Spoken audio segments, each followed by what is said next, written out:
Ciao a tutti, sono Beppe lo chef e sono il bassista dei Break Me Down.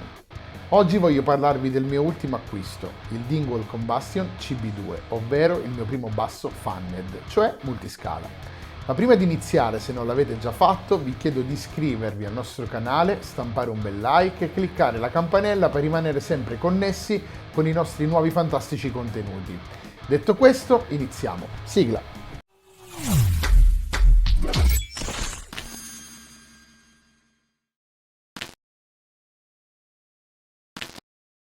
Come sicuramente avrete visto nel video del mio social Aerte, che potrete eventualmente trovare qui sopra, durante questi ultimi mesi abbiamo affrontato diversi cambiamenti. Il più importante è stato sicuramente il passaggio ad accordature più basse e suoni più duri. Lui si è dovuto comprare una nuova e bellissima 7 corde PRS, ed io che sono pirla, mica potevo fare la figura del fesso, mi sono comprato un fantastico basso nuovo. Tra le diverse offerte che il mercato attuale propone per questa tipologia, ero orientato su bassi headless, fanned e dal suono devastante. Alla fine la mia scelta è virata su un basso che ho iniziato ad amare da quando gli ho posato gli occhi addosso. Dingwall Combustion CB2. Non è una meraviglia? Facciamo una precisazione. I Dingwall sono bassi di liuteria canadese, non sono bassi economici. Il costo medio, senza guardare a particolari finiture, parte dai 1.700 euro per arrivare a dove il vostro portafoglio non può, a prezzi con caratteristiche e finiture custom. Ci sono però anche versioni come il Combustion che sono fabbricati e assemblati in Cina, ma revisionati e controllati e approvati in Canada. Sono bassi di fascia medio-alta che, vista questa particolarità, hanno un costo più contenuto rispetto a quelli di punta. Il prezzo di questo basso comunque si aggira intorno ai 2.000 euro. Esistono tanti modelli di Dingwall, per tutte le tasche, c'è da perdersi. Ad esempio la serie NG, cioè la signature di Adam Nolly, ex bassista tecnico del suono e produttore dei periferi. Poi c'è la serie D-Rock, che ricorda molto i modelli Thunderbird. Ma per saperne di più vi lascio qui sotto in descrizione il sito della Dingwall, dove se entrate nella sezione Custom Shop potrete pensare addirittura di vendere un bene per comprarne uno, credetemi. Lo vendereste per un basso del genere? Perché la scelta di un Dingwall Combustion 5 corde? Cercavo un suono che strizzasse l'occhio a generi più duri, dall'alternative metal al metalcore passando per il gent. Un basso che avesse molta corda e tra quelli provati, e ne ho provati tanti, chiedete al mio socio quanto è stato stressante, questo è quello che avevo in testa. Passiamo ad illustrarvi questa bellezza che, come vedete, non ci sta in camera, talmente grosso e devastante. Corpo in frassino, top in acero fiammato, manico anch'esso in acero con curvatura del profilo a C. Essendo fanned, la scala del manico è 33,25 sul Sol e 37 pollici sul Si. Il radius è di 9,45 per una maggiore comodità. Il peso è di circa 4 kg. Monta, ponte e meccaniche hipshot cromate. Passiamo ai pick-up.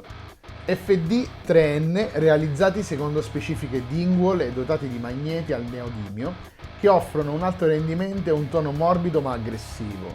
Ci sono versioni a 2 e 3 pick-up. L'elettronica è MG BT a 2 bande con potenziometri per volume, selettore pick-up a rotazione bassi, medi e alti e switch attivo-passivo. Ah, dimenticavo, monta 2 pile da 9 volt.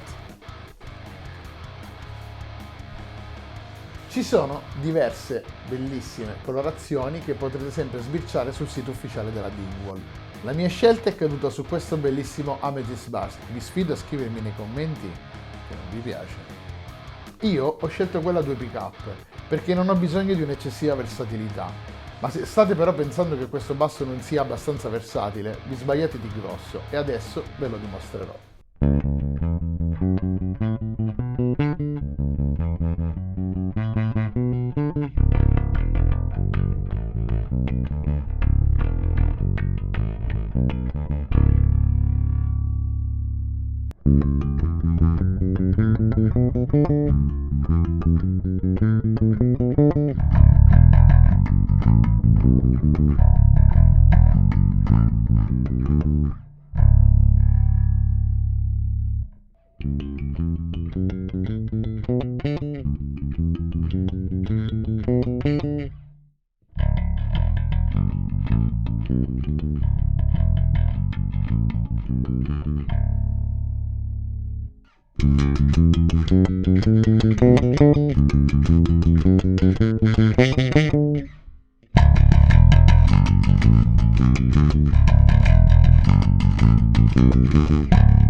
Siamo arrivati alle conclusioni. Analizziamo i pro e i contro di questo basso. Allora, i pro: la tastiera in acero ha un suono molto brillante e pulito, al tatto molto fluida e la corda del Si risulta essere molto presente e compatta.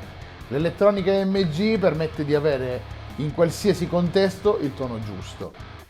Pesa veramente poco paragonato ai bassi che ho avuto in precedenza. Un'altra nota super positiva è che il basso viene venduto con questa meravigliosa custodia che è super resistente e comodissima.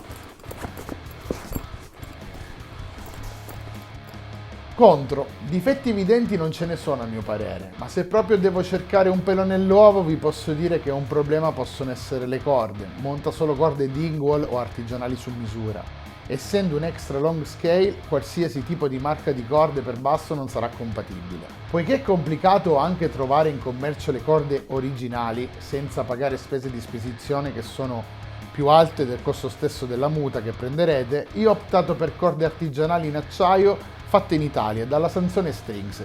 Vi lascio sempre qui sotto il link in descrizione per eventuali informazioni.